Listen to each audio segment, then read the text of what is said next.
if you're a problem drinker, like I was, heavy drinker, alcoholic, sober curious, you need to listen to this about anxiety, because anxiety for me was probably the worst symptom of alcohol withdrawals and such like, until I got very ill physically, because anxiety is mental health, isn't it? Now, even when I was very young, I actually drank because I felt less social anxiety. So when I was about 15, 16, I hadn't really had much to drink. I'd had a couple of drinks with my dad one time on a holiday, but I went to this party and a few drinks, and I thought, wow, I'm confident now. I can dance, I can talk to girls, I can just feel myself, be myself, I suppose. I was pretty shy as a child. My girlfriend wouldn't believe that, but never mind. And as soon as I got this alcohol, this drug of choice, as it were, I thought, wow, I'm in the game here, like the other, maybe fitter, older lads. And it was my passage to freedom, really, and growing up quickly. So really quite early on, I was drinking to feel better, and I enjoyed it.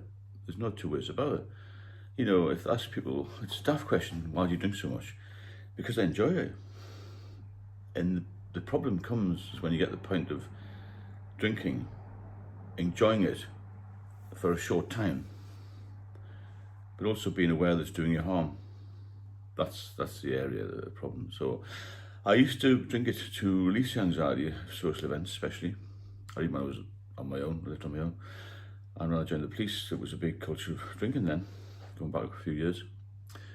And we used to drink to unwind for special occasions, just because it was a Monday, any excuse really. And in time, I drank a bit more and a bit more. I mean, I had to quell it at times when I was working. I didn't drink on duty or anything. But I used to have a social drink most of the time. I got used to it. It was a habit and became an addiction in the end. But the withdrawals were pretty bad for me. I used to say to people, do you not feel rough, you know, after nights drinking? Oh no, I feel right. I feel right as rain. And I thought, well, I don't. I always felt tense, slightly worried about things. And this sort of crept up over time, over a few years, and I was confident still then, but I used to think, wow, I've had a bit too much to drink. I don't feel positive anymore. I felt a bit negative. And the anxiety took over my life in a way, and I thought, wow, I don't really fancy getting on an underground train. A bit too crowded and all this sort of thing. I don't know where that came from. And then I wouldn't like to drive too far, too long a distance, especially on main roads or straight roads. I used to have this thing in my mind, if I'm on maybe a B road, I can turn off or call in somewhere if I felt unwell.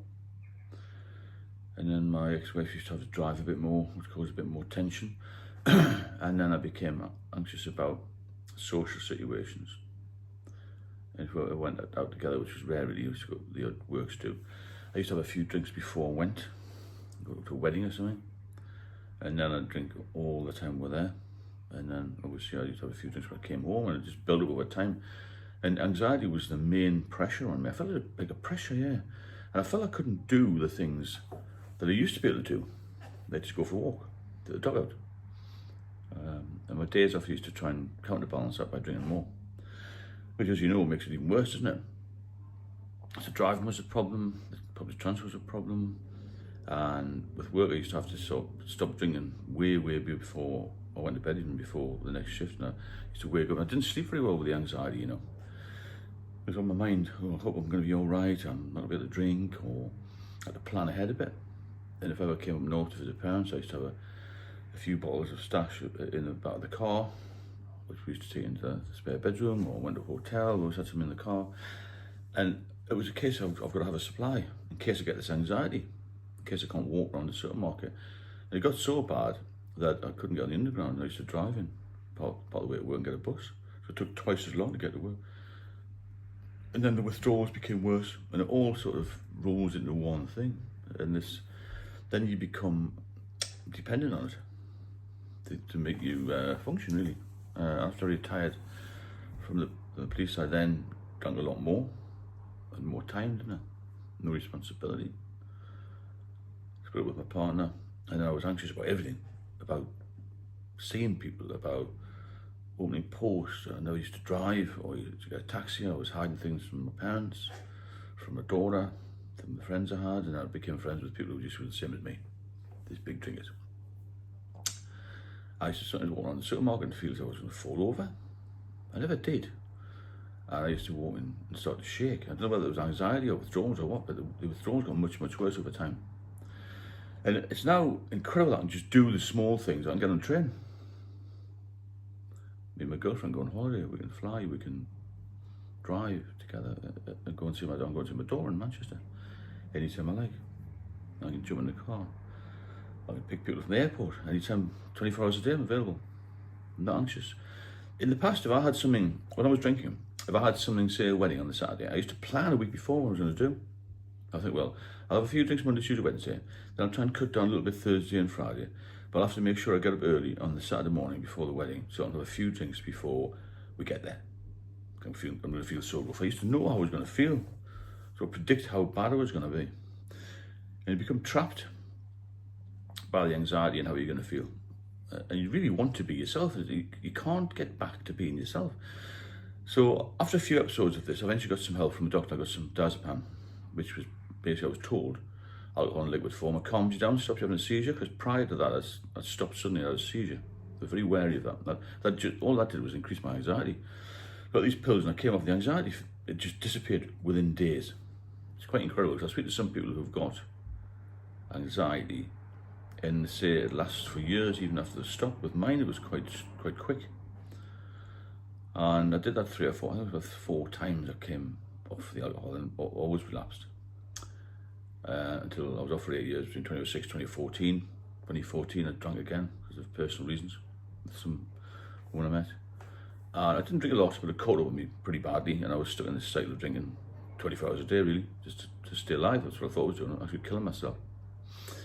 I couldn't speak to anybody. I hardly ever went out, apart from just get a taxi to the local pub now and again, just to get out of the flat. I was trapped. My life just took a downward spiral, huge downward spiral, very, very quickly. And I got more and more anxious and less able to get help. Couldn't get any diazepam from anywhere. I was drinking myself to death.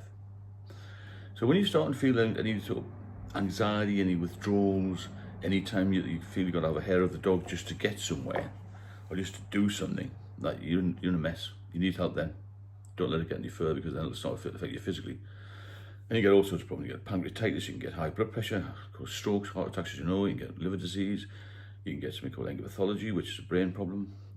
There's all sorts of things linked to alcohol, linked to various types of cancers, minor accidents. I spoke to my friend earlier who's had a bad fall, and she's had a little bit too much to drink. She fell over on the dance floor, broke her ankle in 3 parts. She's in the mid-50s, going to take a long time to heal. All of these sorts of things are related to alcohol. It's a massive, massive problem in this country. I think it's worldwide, but this country is pivotal at the moment. That's where we are, isn't it, at the moment? The US is bad as well. So it's a killer. And when you start to feel that, to me, anxiety was the one trigger. I'll tell you the one trigger, the one symptom that I should have recognised, but didn't know anything about it really. Because you concentrate on your physical health, how you look, how you feel, but in your mind, you're so anxious of everything. I couldn't even speak to the postman. I was trying to open letters. I became, a mouse of a man, really, to be fair. Running away from everything. That's the best way I can describe it. In the normal day-to-day tasks, just popping down the shops, you couldn't do. It now feels a pleasure for me to just nip the supermarket. Because I was trapped in a flat for years. Absolutely hideous life. So watch out for anxiety. It's a horrendous problem. It really is. Get some help. Speak to me. Speak to other people who are doing this sort of thing. Speak to the NHS, support groups, all that sort of thing. There is the AA. Didn't do much for me, but it's there and it works for a lot of people. I also do some one-to-one support if you're interested in that. I've got an ebook as well, and the link is in the description. So if you have any comments, any questions, don't do it alone. You can't do it alone. It's a team effort on here, and we're here to support each other. And if you want to get sober, I'll help you with it. And that's why I'm here, to help people, guide people. And I don't want anybody to be in the situation I was in 2019, when I was told I may die, because that is not a good place to be. Any issues, drop me a line. Speak soon.